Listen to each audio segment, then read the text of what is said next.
passport, and the crisis is really in need of intervention.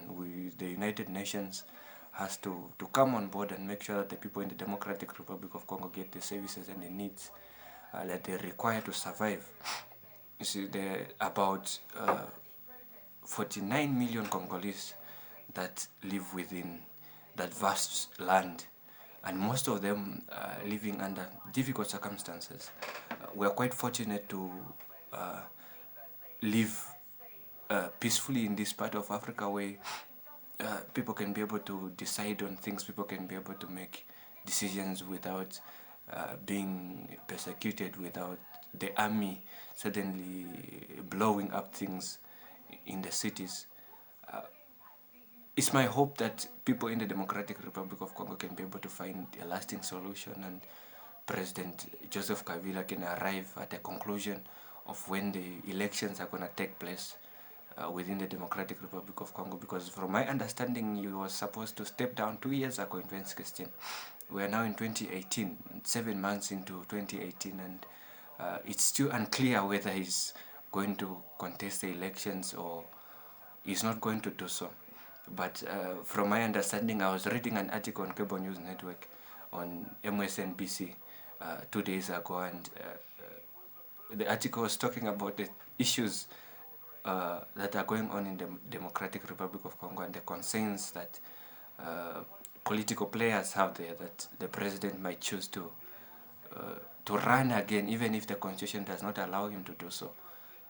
So it concerns us as Africans to know that a continent that is so rich, a continent that is having so much resources, is not able to have a leadership that can be able to steer it forward. The Democratic Republic of Congo, for example, is one of the richest mineral resources in the world. It has copper. It has the highest copper deposits in the world, followed by Chile.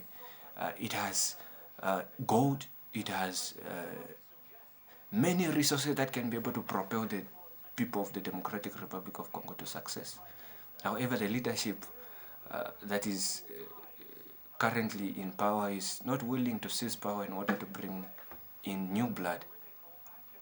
There's also an issue of the World Bank releasing the poverty report in 2016, in which it says 1 in 10 people living in Africa live on $1.90 per person.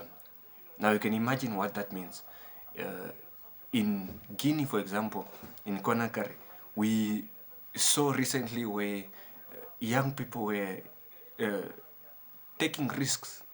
They were getting onto boats to cross the Mediterranean to go into Europe.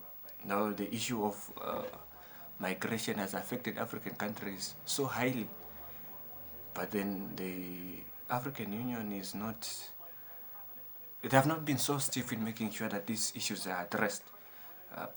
For example, we saw the recently elected chairperson of the African Union, Mr. Mohamed Fati, visiting the Democratic Republic of Congo, and he also went to West Africa.